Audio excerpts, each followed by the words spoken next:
That is absolutely crazy. Right, let's check if we're live. This is a pretty hectic start, to be fair. I know it is. Has been a busy morning. Right, let's have a little look. If we're literally check if we're live. After thou live. It is strange because it feels like a Monday, but we know it's a Tuesday. Laura Collins is here. Unless she's managed to sneak in before we're live. I'm sure that she's here. Right, let's have a little look. Yeah, it looks like we're live. Great stuff. Great to be back. Yeah, hope everyone had a wonderful bank holiday weekend. Yeah. Let's have a look. Who we got then? Let's have a look. We got Shona, of course. We got Laura, Bri. Hope you're well, mate. We got Marky V. I think he was at some car festival. That looked great. Laura, how you doing? Great stuff. If you have joined us, Marky V at a car festival. I thought you only likes tuk-tuks. That's the only car you need, mate. Tuk-tuk. You never know. Gav Forager. It's a pretty good adventure name. Pretty apt as well, I'd say. I was going to say that was it's a bit of foraging on the weekend. Yeah, Paula Brewer, also pretty apt for the weekend we've had. Kim Williams. We got Leah. Leah, great stuff. I believe we've got one of, I think is Vicky on the comments today, or is Jodie on the comments? I think one of them are. It's a busy morning. Yeah, because of the long weekend, and we had a couple of days last week where we were at the Gone Wild festival. Was it last week? Like yesterday? Sorry, yesterday. It was takedown was yesterday. Yeah, Gone Wild with some Bear Grylls. Some Bear Grylls. Yeah, it was great. That was a really good weekend. Highly recommend it if you're maybe for next year, if you're planning a very well run event. Yeah, and it was good. We got to chat to a lot of Evertrekkers who paid us a visit. We got to chat with people who were planning their adventures, and I suppose the reason for today, because we did have something else planned for today, but the questions that cropped up, and we were like, let's talk about those, because there was a lot of people looking to go on their first adventure with us, not just with us, but high altitude trekking as a whole. There were also some families who were looking to go with their children, and it was, I say children, they were probably teenagers, but yeah, it was basically some of those big questions that come up, around like what would be good for my first trek, how difficult are they, and really some of those sort of classic questions. I know a lot of our Evertrekkers who join us quite regularly. I know you probably heard this all before, but we thought it'd be really valuable to talk about it again. And talk about the bare necessities of your first trek. See what you've done there. It's almost like we like a pun, don't we? Yeah. And I think if we can divide, and you'll be able to see that bear in the middle. Rosie did that. It's quite classic, actually. I think we need to frame that. Not 3 minutes ago. I think it would. Do you reckon? Is this a bit like Banksy? Do you reckon she's going to get famous? She could do. She's going to get famous. She could do. I don't know if that bear will be the one that does it. But I definitely think that's paved the way. But yeah, no, Rosie's the type of girl that I can just run out of this room at any minute and say, Rosie, I need a picture of a bear right now. And I'm still holding the pen. But yeah, it meant that my heart rate was 84 when we started, because there was a lot of faffing around. I nearly knocked over a shelf. It's all good, Dave. It's all good. Yeah. But yeah, with the weekend as well, we did have a little competition at the weekend, which was similar to when we done Keswick Mountain Festival Adventure Travel Show. Which was guess the weight of the trekking bag, so to win some equipment. Now I know most of you are live, wouldn't be able to see it. Maybe we've got some people who were at the festival. If you're on the live today, awesome, because I know we've been getting people say, right, we're going to be on the live. But we'll also be doing that announcement today as well, with the lucky winner of £700 worth of trekking gear. Yeah. But Dave, where should we start today? I think we should start with Leah's link there to the bacteria that lives on a festival wristband. Okay, that's fine. So still got it on. Still got it on. They kind of do live on my hand. Here we are, Gone Wild. Yeah. Be a necessity. Be a necessity. Of course, the hydrated Yeti would say that. Yeah. So I'll get us back on track. See that steering us. That was steering us in the right direction. So basically we wanted to talk a little bit about a lot of the questions that kept coming up over the weekend, and we called it the bare necessities, but what it really means is, where do you start with these adventures? What adventure is right for you, and perhaps what you need to set in place in order to have that adventure happen for you. A lot of people were saying I would actually say Killy was flavour of the month at the festival. It's very popular, wasn't it? Very popular. And then Machu Picchu, I think a lot of people were, guessing away at the bag, and you can have a little look. They put in what's next, and Machu Picchu was the big one. Yeah. I mean, I know if you've been around the community, we've been talking about Machu a lot. Yeah, exactly. And one of their questions was, "Oh, I'd love to do Killy. It's always been something that I've dreamt of doing. Yeah. Do you think I could get there?" And then our next question is, well, 100% you can, but what do you think you need in order to get there? And then we talk about fitness and equipment and training and all those little stepping stones you've got to put in place. Follow the yellow brick road, or well, in Killy, be more of a reddish orange. Reddish orange, jungle. There is a red brick road, isn't there? You can see it, I think, in the movie next to the yellow one. Where does that go? The red brick? I'm not sure. Maybe there's some maybe there's some Wizard of Oz enthusiasts that can see. Am I right in saying I remember a red brick one? You're testing my knowledge now. Yeah, no, they'll know. They'll know. These people all know. But yeah, so if we were to take, say, Kilimanjaro as an example, yeah. So let's role play it. Oh my God, I've seen you on the Tuesday tuning, but now I'm just seeing you in real life. Can I hold you, Andy? No, get off. Yeah, I really wanted to go to Kilimanjaro. Wow, dude. Yeah. I do a little bit of trekking and I have an interest, but can I do it? It's a bit scary. Yeah, you can. The end. Yeah. No. Seriously. Yeah, it's a good question. Exactly played out, and I would definitely say that Killy. I mean, just from experience, I wouldn't necessarily say. Sorry, necessities. Then necessarily, it was putting me off. Say that Killy would be your first, but I know some people who have done Killy and it's their first. Yeah. Again, something we've said on the weekend, and we say this a lot, is that if you get out of a pack on your back, you're into trekking, you're into the outdoors, and you've got some motivation. It's something that you think and you want to do. Yeah, 100%. You don't need to be superhero fitness. Fitness helps, means you have more enjoyable time. But for a first timer, I mean, because let's talk about the trips we do. We've got Everest Base Camp, the classic route. You've got Kilimanjaro, the long way via the Mosho. You've got Machu Picchu on the Tomakea route, the remote way, the hidden valley. We've got Tubcal, the weekender, or the 8 days. These are, I would say, you could do any of those for first time, 100%. There's days in each of those that are probably just as challenging as others. I'd say out of all those, maybe you've got the day on base camp, reaching base camp because you're high, altitude wise, and then summit night on Killy, and summit night on Tubcal. Very challenging, aren't they? Why are we bringing up Tubcal? Sorry, that was accidental. Very challenging for me, actually. Yeah, but I'm going back in December, and I'm going to get to this one time. I'm going to smash it. But yeah, no, it is very challenging. Yeah, that's one of the things that we always say, because another popular question is, can I bring my child who's 13, 14, that type of age? And one thing I always say is that it's not necessarily all about fitness when it comes to summit night on these big mountains. Yeah. Although that does play a big part, and it will keep you chugging along, so it's really important to be as fit as you can be. But also, it's quite mentally challenging because you'll be going for a long time without sleep. A lot of people can trek in the dark. A lot of people can trek at altitude, and a lot of people can trek while they're sleep deprived. But to do all three of those things in one sort of day into night, it is quite a challenge.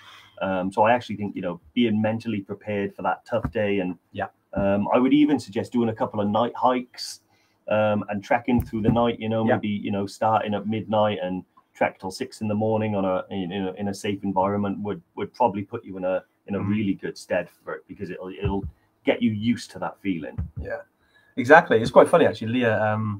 Quite poignant, I should say. Don't you just show them this? Leah's Everest. It's a good point. It's a really good point. We were chatting with lots of parents, because it's the Gone Wild is definitely popular for families. I'd say 80% of the people there are families, and there were certainly a lot of questions around that. Some of them were maybe like 12, some of them were like 15, 16. Yeah, and you're certainly when you're thinking about that age, it is dependent on them. There's some 14-year-olds that are also into the outdoors, into hiking. They're probably more equipped and ready than some adults, because they're some adults that necessarily aren't into trekking or hiking or altitude, or at all not into the outdoors. So then you've got to coax them outdoors and show them the way. Well, some adults can be prone to overthinking children perhaps less so, but maybe they might be a bit overwhelmed. They do need some guidance. Yeah, so it's just about kind of training that mind to kind of sit in the middle, you know. And I was super excited when I was in the tent. I didn't get a wink of sleep before we went to summit night. So by the time I got to the summit, I'd already been awake 24 hours. See, I had a little bit of sleep. That's probably not that more challenging. I had none because I was the whole time I was lying there. Yeah, I was thinking, I've got to get up in a couple of hours and go kill. I'm going to the summit in a few hours. It's like Christmas. How am I supposed to sleep with that? Also, it's really annoying to sleep with someone when they're like, yeah, I could grab a few hours. Like, just gone instantly. And I'm looking at him like, how? I don't know anyone that does that. Yeah, no. Andy has got a switch in his head. He literally just flicks into sleep mode and he's gone instantaneously. I've never seen anything quite like it. With me, it takes me a long time. I don't know. I like my sleep. And it was like, right, okay, sleep. It's not like I'm hypnotizing myself. You accidentally hit the switch though one time when we were walking up. Oh that's right. Yeah. He accidentally slipped and hit the switch on the wall because I was walking and everyone was feeling pretty tired. Maybe 40 minutes from the summit. Yeah. And the sun was about to rise and we kind of had an idea it was going to be beautiful. So I sit back and I think, I can't wait for Andy. And then he was only like a few yards behind me. And then I look back and I can see this man like this.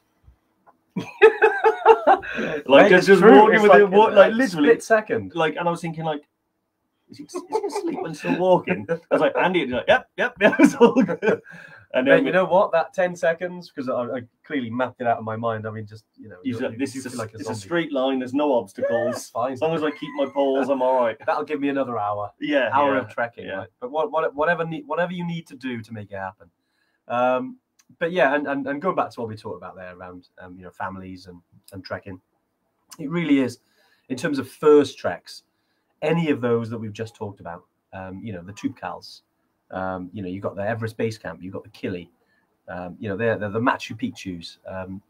I'd say out of all of them, probably the easiest would be Machu Picchu if it was a first, but you could get away and do any of them first time. Yeah. There are some out there, and again, that you can do any treks first time if you're a certain type of individual.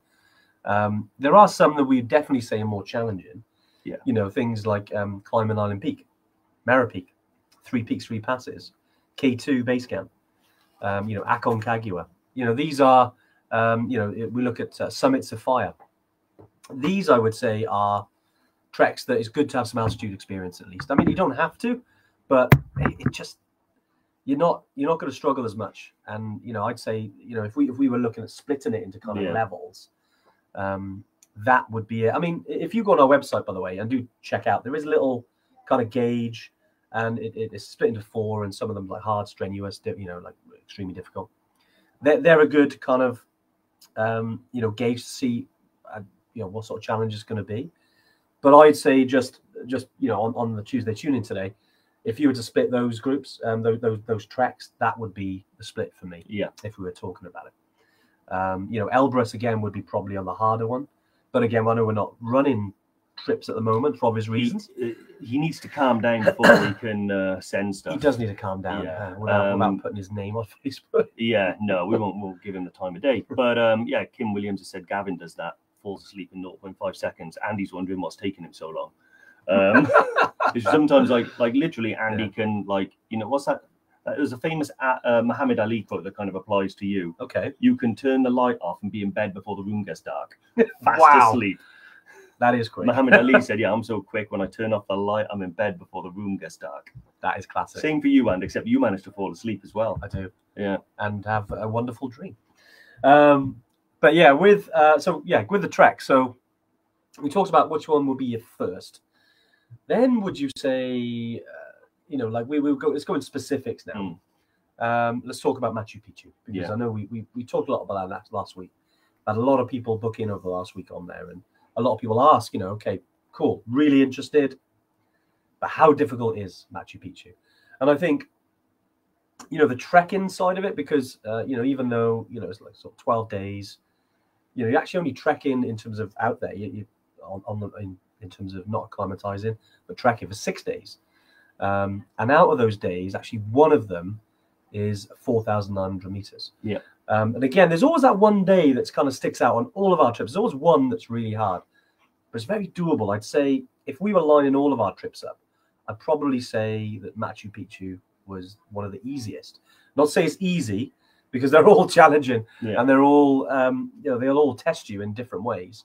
But I would definitely say that it's that route, and just because of the way it is, and trekking the Machu Picchu would be the easiest out of some of the treks. I would say so. Yeah. I mean, it's all relative, because anytime you trek to 4,900 odd meters, it's never going to be easy. So it's never a walk in the park.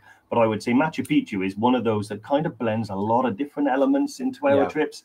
Some of our trips are all about the summit. Some of them are kind of, are pretty much all about like the journey. So I'm thinking like base camp is for me more about the journey than it is perhaps even reaching base camp. I always say base camp's a convenient excuse to trek for 11 days in the Himalaya. Kili, it's all about the summit, same as the other peaks. Machu Picchu blends a lot of those different things in. So that's why I think it has such a broad appeal, because obviously you've got an incredible ancient civilization and the history that goes along with that there, that you're going to be able to kind of experience. You're going to be, there's camping in a very kind of remote area where not many other trekkers are. So you have that kind of wild camping experience. And then you've got the altitude when you go over the Tokto Pass. So it's got to have that little element of altitude in there. So you're going to feel what it's like to be at nearly 5,000 meters. So there's a lot of stuff that's wrapped up in it, but because it's not so intense, I mean, you are intense for a little bit, but because it's not so intense as the as some of the others, it has like a broader appeal. I think that's what's really great about it. You can take someone who's never been to altitude before, they can go there and get a taste for everything. And you know what? From that, who knows what it'll springboard onto? Like, oh, I really love the altitude bit, I want to go higher. Or do you know what? I really loved, like, the camping and the trekking part of it. What other trek can I do that incorporates that element? That's why I really like that trip. Exactly. And there's some good comments as well. I think Andrew's mentioned there about Langtang, Annapurna Base Camp, two more doable first treks. Yeah, definitely. I mean, we don't do Langtang yet. Maybe in the future, on the radar. But Annapurna Base Camp is one that we do, and I'd certainly say, it's definitely one of the easiest. Again, not easy, but easiest treks that we do. The circuit is a bit more challenging, but Annapurna Base Camp, because you only just go just over 4,000 meters, you compare it to Everest Base Camp, you go to over almost 5.5. You can include Kalapatar. Then yes, certainly Annapurna Base Camp is definitely one of those. But again, we go back to what we said at the beginning, is that you can do any of these trips if you really wanted to. For first timers. If you really fancied it. I mean, the first time I went to altitude was Everest, Again, I know we kind of jumped in the deep end, but you certainly quickly learn about altitude and everything that comes with it. And then going back, it doesn't seem so difficult anymore, because you kind of, your brain, I've been to base camp, Everest Base Camp 5 times. That sort of muscle memory really about what you do altitude and especially how you look after your body, because you do those simple things, that challenge definitely becomes easier. And then when you go to Kili, different experience because of the altitude profile is different. Same with Tubkal. Having any experience of altitude, I knew how to look after my body. So you kind of you have to drink heaps of water, and you've got to keep the energy up with the food up, even if, because something I experience at altitude a lot. You don't really suffer with this as much as I lose my appetite. It's great for me. I always sit next to him at dinner. You have my leftovers, but I know I need to get this stuff down. So sometimes you will see me, I'm just forcing the food down because I need the fuel for the day after. Otherwise, I'm going to be bonking on that day. It is hard, big time. It is hard. I mean, I've only ever experienced a loss of appetite on Tubkal, and that wasn't altitude related.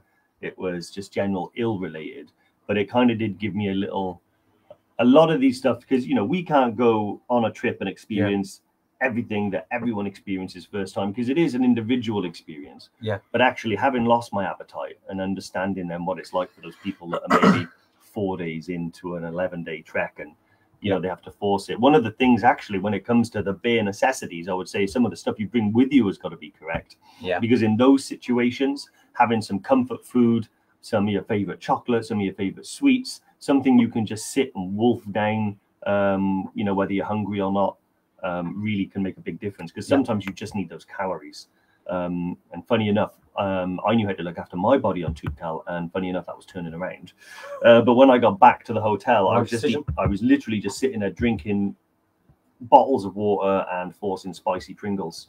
Spicy Pringles, wow. So the only thing I could find. It was the only carbs. It was weird. It was the only thing I could stomach was those spicy Pringles. That was all I could do. Yeah, if you're not feeling the best, sometimes you just gotta you gotta try and look after the mind a little bit and if it cheers you up by having something like that, it helps, doesn't it?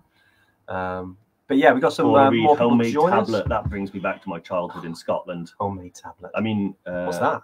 It's like a kind of like a caramel toffee. No, not caramel. It's like a toffee type thing. Highland toffee, basically, but not quite. Hard to describe it really, but it's very sweet. It's very sweet. It's like pure sugar, but it's really tasty. Very popular up there. Let's give it a go. I'll get one of my family to send some vein. Jordan, when are you announcing the winners for Gone Wild? Yeah, we will be doing that in about 5-10 minutes. So yeah, do hang on. We will be talking about that as well. We got some new people here. We got Stephen Halls. How you doing, Steve? Hope all is well. Paula, she's just joined as well. Paula, hope you're well. Richard John, hey everyone. Got all this tablet. People are talking about the tablets. I'm going to have to try one. I can't believe all the times you've been to Scotland, you've never tried tablet. I know. I'm going to get some. There we go.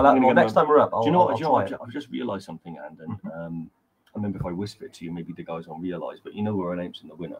Yes. Do we want it written on a board like we usually do? We don't, because if we do, I'm going to have to lean over here subtly and just kind of like get that done. No. It's all right. It's all good. But yeah, a little bit different sort of one today. But yeah, Sophie asked a good question actually. Just talking. I know we're talking about which one's for first timers. Which one's the easiest, difficult. But yeah, which UK trekking challenges will prepare you best for your trips? In particular, Killy in terms of hours, hiking, walking at night, walking on limited sleep. Oh, excuse me.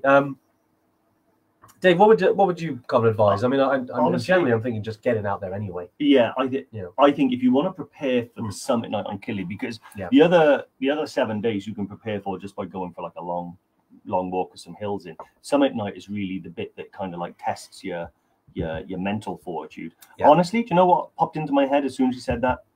Like a 3 Peaks challenge or something like that. Yeah, that'd be good. A 3 Peaks challenge where you're going to be awake for a long time. Yeah.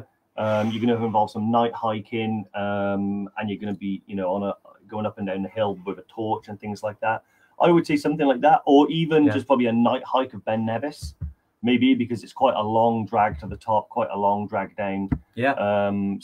But at night time, I will say be very careful because a lot of people underestimate Ben Nevis. We were up there recently in the summer. Yeah. And we saw the chopper going and picking someone up at night. So I would perhaps recommend getting a qualified guide to take you up there at night. But that's what I'm kind of thinking, like something like a 3 Peaks challenge, something like that gets you out trekking at night, and something that tests you when you haven't had much sleep, because that's the tricky bit. Is personally, I think, staying sharp and watching where your foot are going, but also kind of like doing that whilst you're tired is quite difficult. That would be my advice. But other than that, I would say just keep doing what you're doing in terms of trekking, getting out there and just putting strength and endurance in your legs. It's about muscle memory. And when you're mountain fit and you're able to go up and down these hills without any aches and pains and your legs are strong, that really can carry you when you start sort of 100% getting tired. Emily, Ben Nevis with a hangover would be pretty good training. Yeah, that's probably going to do it. But no, as Dave said, there are certain ones that can mentally train you. But I think it is literally just getting out there and doing some night hikes, whatever that may be. You don't think you have to do these sort of challenges to be able to do them, but it's certainly going to, help. Yeah. Just in terms of the amount of time you're out there doing these things, it'll give you that confidence as well. I think whenever we've achieved something and, get that feeling of, whether you do a half marathon, whether you reach the summit of Ben Nevis, or ultra marathon. Looking at Katie there, talking about 100 kilometers in 2 days, mate. That sounds like a beast. Knackering. But no, that gives you the confidence then to be okay. Well, I've done that. I've achieved that. I know what I'm capable of, and that will give you that mental kind of strength really to realize that whatever comes your way, you're gonna be okay. Yeah. You can do it, and that will go a long, long way, regardless of how fit you are, because you're so mentally strong. Because you've got that. Well, I know I can do that. So I'm going to be able to do that. And I think as well, that goes with our trips. I think getting to Everest Base Camp the first time, it does give you confidence, knowing that you can get, especially because you know how to manage your body, and you think, cool, what else is there?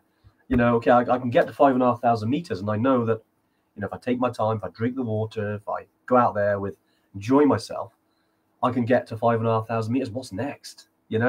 How tall can I go? Yeah. The world's your oyster, and it's really doing these challenges. That's what it gives you, doesn't it? And you need to cut in here. You owe Stefan a pint.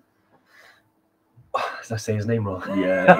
to be fair, that one I've known people with that. I know. Stefan's been on before. Sorry, Stefan. I hope all's well, mate. All is well. But yeah, I probably do owe quite a lot of pints off the Tuesday tuna. Yeah. As do you. Yeah. Luckily, I only tend to pick the people that don't actually drink. So you can get Shona's name wrong till the cows come home. She doesn't drink. That's true. That's yeah. true. She'll still hold it against you though. No, yeah, it gets when you see you like, yeah, you say my name right. It gets brought up. It gets brought up. Yeah, but that's fair cut. That's fair cut. Actually, Shona was funny because when I was at Ben, I was preparing my meal all wrong to go on the Glencoe challenge. She was like, "What are you doing?" Yeah, she called me out on my preparation for my banana and peanut butter rolls, and she was dead right. I messed them up. Exactly. So you didn't get everything right, but you got there. Oh, yeah. I mean, another one. It's another one. That's the two. Sorry, mate. That's the two things I didn't quite finish, but yeah, mate, it's all good. It's all good. Oh, brilliant. EBC via Goku next month. Yeah, a lot of people are preparing now. It's going to be a big autumn. We got a lot of trips going. Kili. We got Machu Picchu going actually out to Peru next week. Really, really looking forward to it. I know some of the team are. Yeah, there's a lot of trips running at the moment. It's going to be fantastic. Can't wait to see the pictures. Yeah. Don't forget to post them in the group as soon as you're on your adventure, and do tag us as well. Dave, what we'll do, I reckon we'll do this. Weigh in the bag.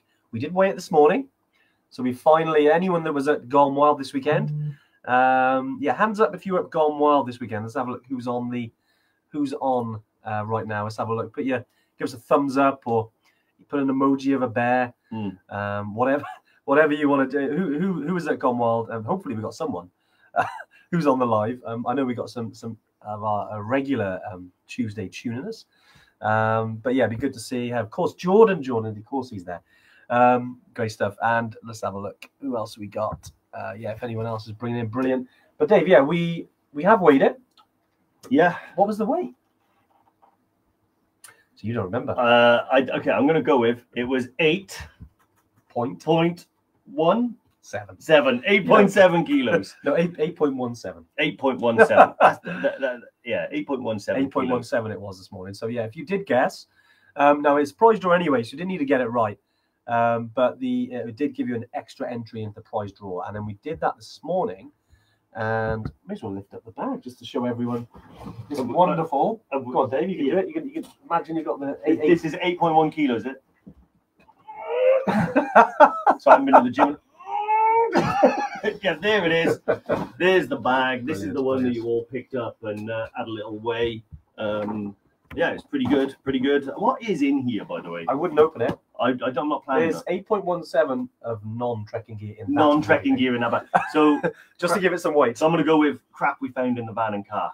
Probably correct. Yeah, definitely. There's definitely dog biscuits in there. So out of everyone that lifted, yes, who was the lucky winner? So we pulled out.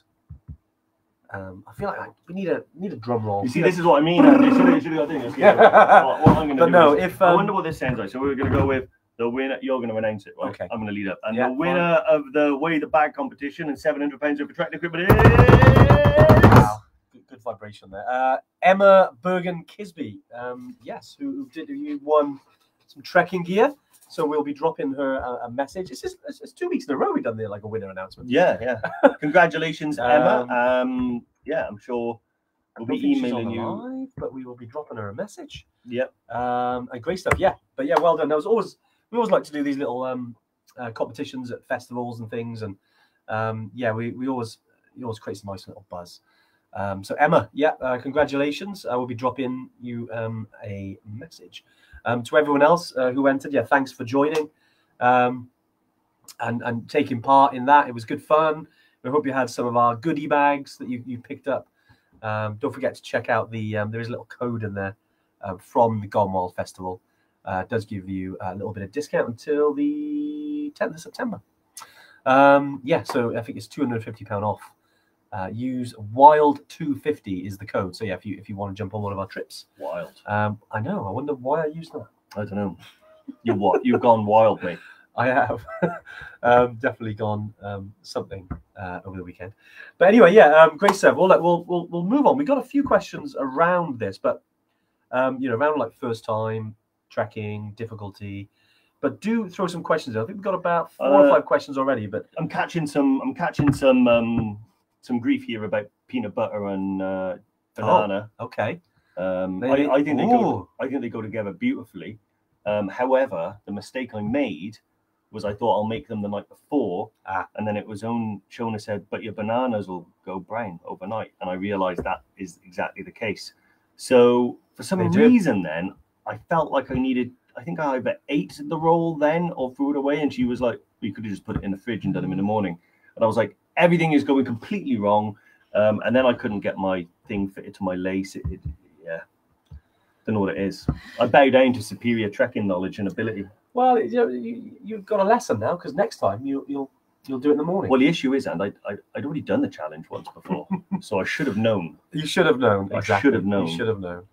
But no, it was great. But yeah, the I think who was it asking? I think Emily. Maybe someone will be at festival ever up in Scotland. We haven't actually done a festival in Scotland. There wasn't because the type of festivals we go to. Hopefully, just a little warning about our internet connection. Hopefully, we're still live. Yeah, sorry, just about festivals in Scotland. Yeah, we haven't actually come across or exhibited, at least, at any Scottish outdoor festivals. The closest one we've probably done is Keswick. We had a lot of our Scottish Evertrekkers drive down and see us at Keswick. So generally, we are there every year. We've done it the last couple of years. Hopefully, we're going to do it again next year. That or Kendal. We're going to look at doing that, but we haven't quite got any planned in Scotland yet. But we love it. We know, it's a long way down to visit us. But yeah, it'd definitely be nice to meet you if you're ever at one of the festivals. I know where, obviously, Gone Wild was as pretty far south as you can get down in Devon. I enjoyed it. It was only a 2-hour drive. Well, compared to the 4.5 hour Keswick. But brilliant. To be honest, it's a different sort of vibe. Keswick Mountain Festival is all about the events that take place during the day in the mountains. Really good festival. Where this was, it was a family-orientated festival, so it's not one of those that goes on till like 3-4 in the morning. But they had some really good bands. They had some really good. I really liked Reef. They were like the highlight. They were good. Yeah, some classics. Reef were brilliant. You forget they're just a rock and roll band. They're not just a one-hit wonder. They were brilliant, and Ministry of Sound at the end. They were really good. Yeah, the music's definitely brilliant. But I think the reason it does so well is because of all the activities. It's all about promoting the outdoors. There were some big challenges going on there. Obviously, they got some cool ones like survival skills, and they had obstacle course and stuff. You could throw axes. You could, bow and arrow. I think was one. I was really good at the axe throwing, if I remember right. Yeah, you weren't bad. Oh, I think it was decided. That on a Viking ship, I'd be relegated to the kitchen. I wouldn't be sent. I wouldn't be one of those. I wouldn't be a warrior. No, I think. Yeah, but that's all right. I reckon next time. Now you've got some experience doing it, you'll get it in. Do you reckon? I sucked so bad at it. Yeah. Yeah. I think we should have a look at some of these questions. Yeah, sure. Go for it, mate. So we've had one from Alessandra who said, how difficult is the 3 peaks, 3 passes compared to the straight EBC track? It's 3 times harder. Wow. Almost. Yeah, it is a lot harder because it's a lot longer and you do have more spikes in altitude. So, you've got like Renjola, Kongmela, Chola, but then you've also got Kalapata. You also go up Gokyori. Yeah. So there's a lot of points during that trek where you actually get to quite high altitude. So it is quite tough and physically taxing. I would say if you can do EBC and you think, I can do EBC, then you almost certainly can also do the 3 peaks, 3 passes. Yeah. Perhaps it's just about getting that extra bit of training in and preparing yourself for the difficulties, because you will have some, dig in deep moments as you're getting up those passes. Yeah, definitely. Again, we go back to what we said in the beginning about people choosing what they do for their first trek. We have had some Evertrekkers who the first time they went to altitude was the 3 peaks, 3 passes. Yeah. But they really threw themselves in the deep end, and they clearly swam very well. They done really, really well. And it is tough because, like Dave said, you're going over 3 high passes. You're going to be over almost 5,500 meters. Quite a few times on the trek, and that is demanding. I think because it's a longer trek as well, because it's 19 days, so you're hiking 15, 16 days. That is it takes its toll on the body.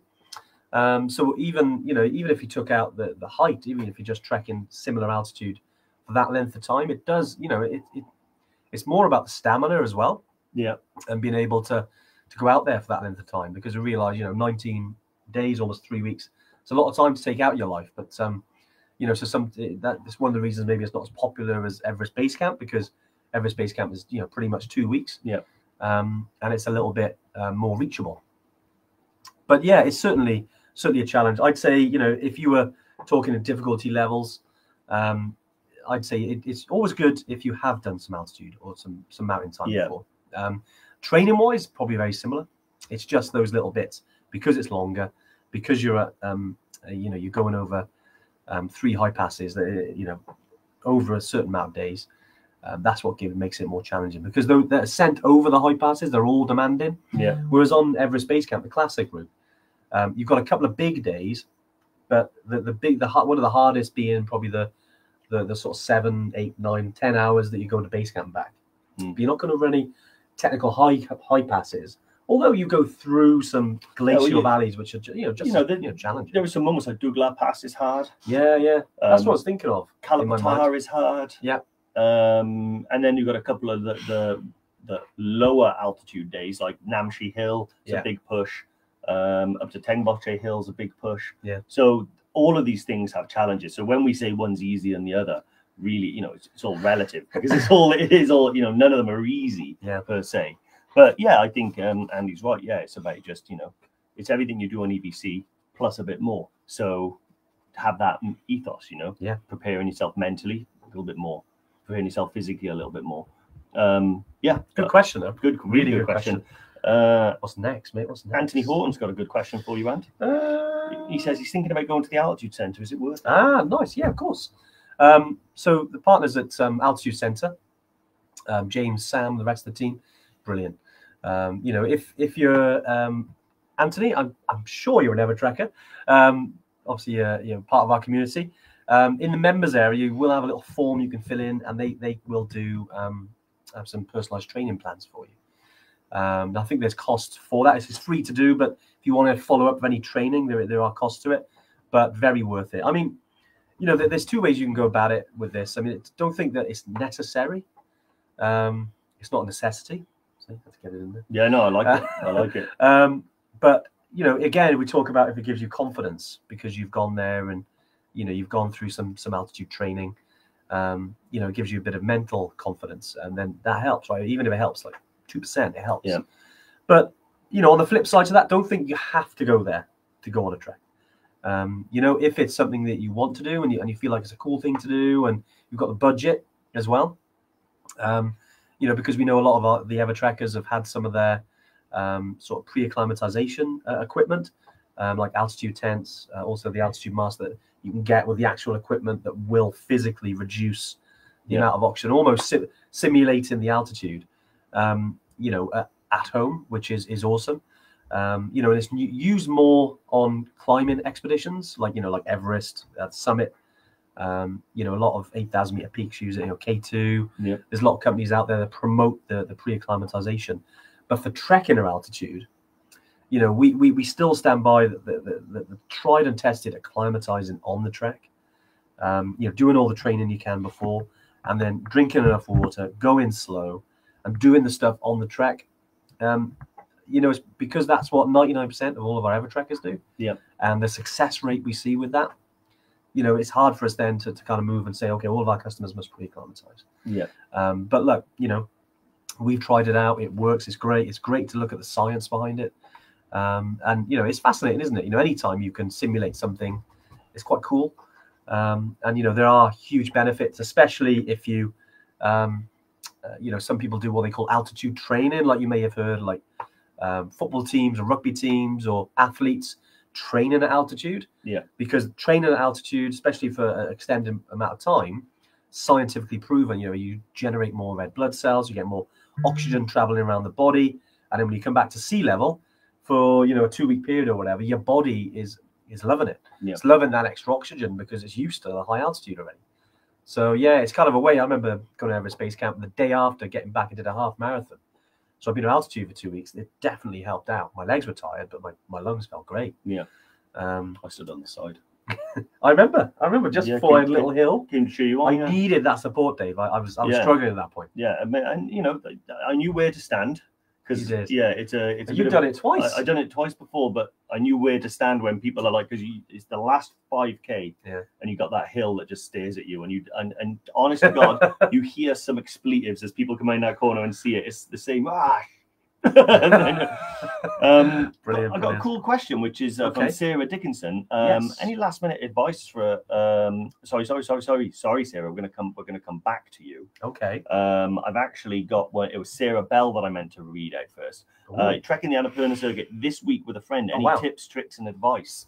First of all, you've already done the hardest bit, which is by deciding to go. Yeah. I think my tips, tricks, and advice are: make sure that you travel. You know, when you're on the trek, you're going at your own pace. Yeah. Make sure you're not gaining your altitude too quickly. If you feel like you're rushing, you're going too fast. Secondly, bring some snacks and some things with you, particularly like some little squash or something to put in your water, because you need to drink a lot of water. Yeah. And if it's flavored, it's got a little something in it, it makes it a lot easier to get that down you. And the third one, sorry, just have fun. Yeah. You know, go out there and enjoy it and experience it for all it's worth. And make sure that, you know, every day you wake up with that positive attitude that you're going to go at it today and you're going to have an amazing time. Because if you start the day that way, 9 times out of 10, you end the day that way, and you'll get the most out of your trip. It's absolutely amazing. You go in there. Awesome. Love it. Stefan's just asked as well, actually. There we go, Stefan. I got it right this time. Bless you. There's definitely a third one in there, Dave. No, it's good. Wow. It's good. Usually it comes in 3s. Yeah, that's all right. I've done an ice swim, so I'm well aware of the pain. Just wondering, does anyone ever take a dip in Gokyo Lakes? Maybe a silly question. No, mate. No question. Silly question. I think the guides would advise against it. Yeah, honestly, like, it's something that, I've been told I'm a bit crazy, especially when it comes to stuff like that. It's definitely worth doing, but on the flip side, on a professional point of view, you know, we're always told to look after our bodies at altitude, and I know obviously there's benefits to it if you've done it many times, but it's all about, you know, you want to keep that core temperature high, and all the guides will always advise against it, just because I've seen people ask before about it on the trek, or have, you know, maybe go for a swim in the river or things like that. And although it seems like it'd be fun, you know, you're up there to get to a certain. And obviously, I'm all about the journey. I love the journey, but you've got to look after yourself at altitude, and you're risking it if you jump in somewhere that's really cold, that you could your body temperature could drop and you could get ill. I mean, I know it would probably be a killjoy here, with regards to having fun. But equally, we don't want to kill him. No, we don't. 100% of all the customers we've taken have come back, I think. They have. Yeah. Touch wood. But they have. It's the rewarming, I think, is the issue as well, because it's not always hot. Yeah, like, it's a cold environment, Gokyo. It's already at quite high altitude. You're going to be going up Gokyo Ri the following day. I think that if you were going to do something like that, it would have to be a specific expedition to go swim in that lake. Yeah, not as part of a wider expedition. Something so you're prepared for the rewarming, you're prepared for all of that sort of thing. It's not something I would do lightly. If anyone comes near me with ice when I'm at altitude, that's how the fight starts. We've had some snowball fights. They got a bit. I tell you what, if you want to have a laugh, have a snowball fight at 4,800 meters. It's quite tiring. Tiring. I nearly passed out about 4 times, and then and the thing is, you can't like stop and take your breath because you get snowballed to the face. That was actually quite fun. Yeah, no, it's a great idea, mate. Stefan, 100%. It's you know, it's something that you know, generally I say go for. But yeah, I'm just there's that little bit of there's that voice telling me don't do it. But you know, all adults, you could do what you want. But I think from a professional level, I'd probably save it for another time. Yeah. See, Andy's struggling there because he secretly thinks it's an amazing idea. I do. I'm thinking if he sees, I'll do it. Yeah, if he sees cold water, the first thing he's like, should we go in there, Dave? You have to be like, dude. but you know, you only live once, and you know, it is up to you. Exactly. That's my point now. But no, the big thing is warming up. The big thing is warming up. But anyone that's on there and over the next sort of couple of months, yeah, dip your toe in. Let us know how cold it is. Yeah. Sometimes actually it's frozen over anyway, so you won't actually be able to go for a swim in it. Yeah. Unless you've got a big axe, you want to crack a hole. Sarah Dickinson really needs that question. Okay. Because I started, didn't I? And then I tucked her up a bit. Do you want me to? Yeah, go for it, mate. Have you found any last minute advice for a trek to EBC? I've been 2 years, planning to go in a month. Yeah, you know what? Especially after what the last 2 years has been, go out there, enjoy it. Make sure you taper off your training. Don't, you know, we always say leave it like a week or two before you go. Just really taper off that training. Your body's not going to have any additional benefits, really. And go out there and enjoy yourself. You've been working hard for this for 2 years. Why didn't you go 2 years ago? Exactly. There's obviously been extraordinary reasons why we're not being able to travel, and you know, these are, you know, life's short. Get out there, live, enjoy. Yeah. These are the most beautiful parts of the world you'll ever be able to visit. So drink in those moments, take lots of pictures, drink lots of water, and yeah, you'll get to Everest Base Camp. Yeah, I hope you enjoy it as well, Sarah. It's yeah, make sure you share your pictures when you come back in the group. Yeah, definitely. My only tip, which I normally start doing about 2 weeks, 3 weeks out. Yeah. I start making lists of all my kit. Yeah, that's very good. Yeah, and then I kind of go over it on a fairly regular basis. And I'm talking like a physical pen and paper list of all my kit. Yeah. And I tick it off once it goes into the bag. And then I start like, you know, reading it and going over it because it makes me not forget things. And then also I'll weigh my bag before I go, and if it's stupid, I'll start then cutting stuff out. Yeah, yeah, you're right. Yeah, get that list. Check it twice. Bring some power. Some power banks. Yeah. Anchor power banks, of course. Always the most reliable. Tom, cold water swimming. Are you crazy? Difficult enough to get me in the sea over here. Yeah, Mr. Grease. He's got a point. He has got a point. Man after my own heart. But yeah, it's wherever you go, it's good to get the hair wet. Do you call him Mr. Grease? Only because you've got a Greek flag there. Oh right, yeah, I didn't see that. I haven't got my spectacles. I didn't just call him any. Yeah. I was thinking like it's a bold guess, mate. Yeah, definitely. Jenny, how much spend would you recommend for EBC? Right. Well, I presume like that's money. Always a question which I've been asked 500 times a month. I always go because it's so basically we recommend 10% of the overall trip cost put aside for tips. You can have that put aside in US dollars or local currency, but generally speaking, I'll start from the beginning. This is how I normally travel to Nepal. I've already got my visa in hand. I've already got everything I need, and I've got about 150, 200 American US dollars in my wallet.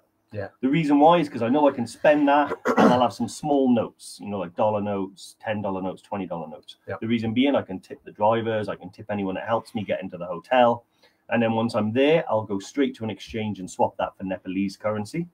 So I've already got maybe $150 worth of money.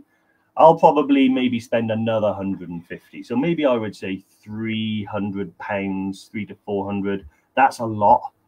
If you buy a lot of souvenirs and stuff, you'll need it though. Yes, that's a good amount. I mean, there are plenty of ATMs in Kathmandu. Yeah, there are. Even in Namche. The mountains, yeah. So, you know, don't think you have to carry like wads of cash, especially from a security point of view, right? Yeah. You know, there are some sort of cards out there, like Revolut seems really popular at the moment, where you can have a certain amount on your card. You know, obviously they're more protection with that. People like Monzo cards, you know, there's a lot of that kind of thing at the moment. That it's a lot cheaper to draw out money abroad than with the mainstream banks. You know, you don't get those fees. I know there's some that are better than others. I'm with Nationwide, and It's always been really good. I think I've banked with them now for probably 15, 20 years. But actually, I've opened a Revolut account because I've seen people talk about it and I want to test it and see what it's like. So I'll be testing that in South America. I'll let you know I get on with Revolut and the other cards. Nice. And the costs for drawing out money in Cusco and things like that. So I'll report back. Awesome. Let everyone know. But yeah, in Kathmandu though, I draw out money with ATM in the Nepalese rupee. Yeah.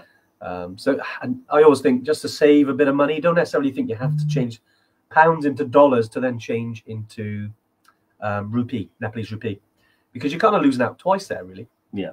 With the commission and fees and all that.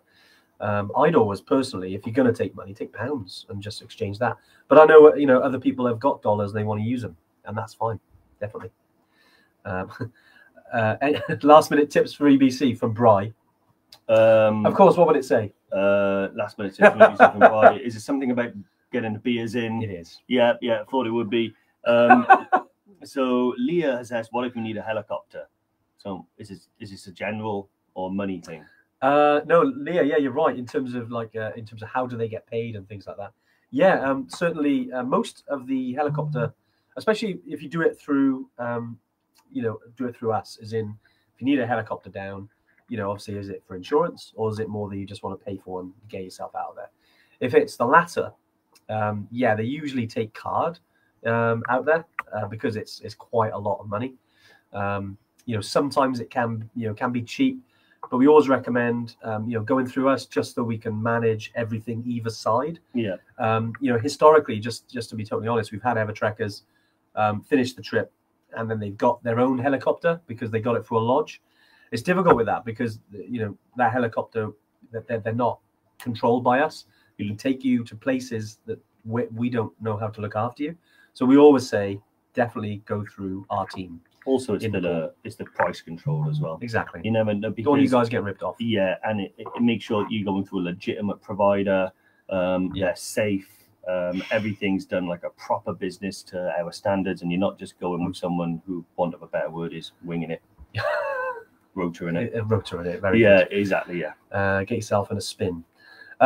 Stefan, do you put your card ATM Kathmandu, draw dollars, draw the local currency, auto default? Yes, all. If you do it in Kathmandu, even though they love dollars over there, their currency that they live by is rupees. Yeah. So if you put your ATM from the UK, your card from a UK bank account, you can draw rupees out.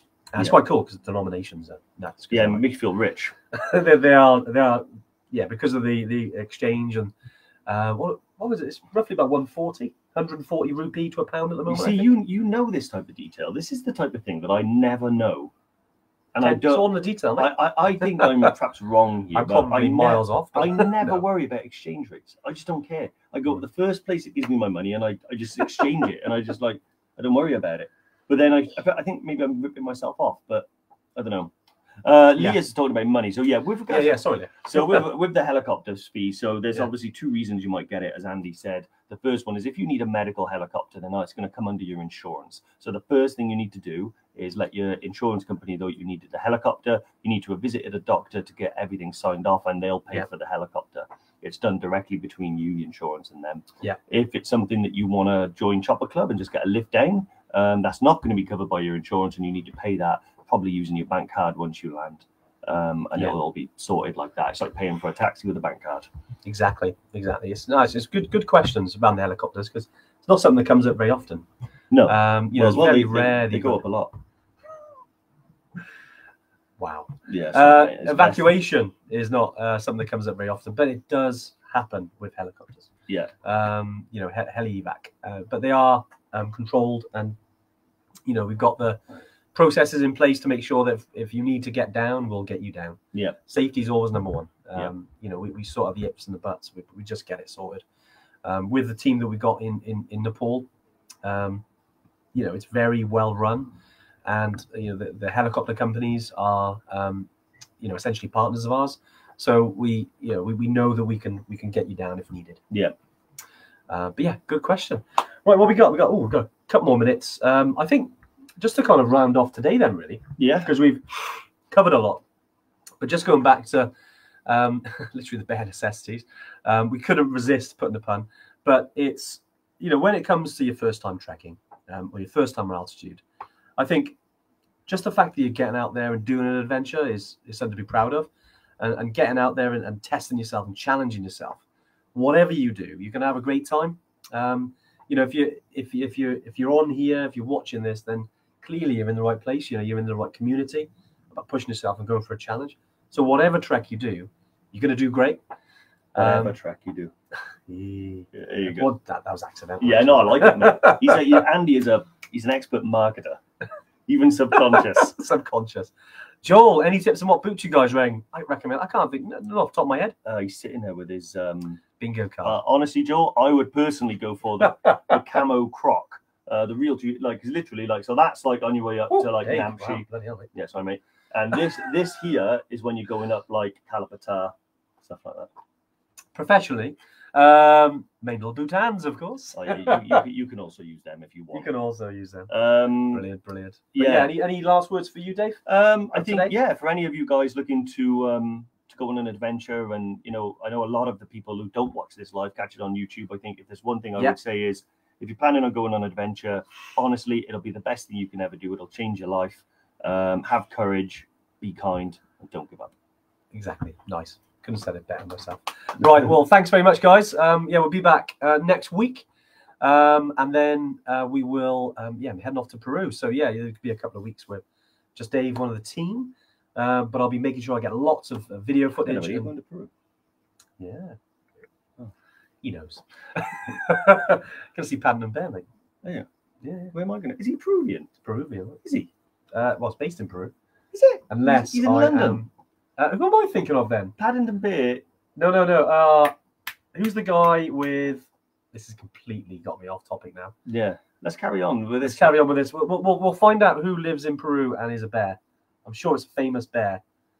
But if we hang fire for a few seconds, I almost want to type it in because my mind has gone blank. But to any other trekkers that are still on, who's the famous bear from Peru? Wellington boots. I'm trying to think. It could be Paddington Spectacled bear. There's a lot of them in Peru. No, it's a cartoon character. Dave, we can find out. What did you know about Paddington? He's from the Andes, maybe. Peruvian. Maybe, maybe he is. See, Paddington's Peruvian. Paddington, I never knew that. Mate, this is the detail. Unbelievable. Thank you, guys. I wonder if he's I was thinking then, Dave, you got me confused. I wonder if he's a spectacled bear. There we go. What told you it was Paddington? Oh, that's my afternoon shot. Brilliant.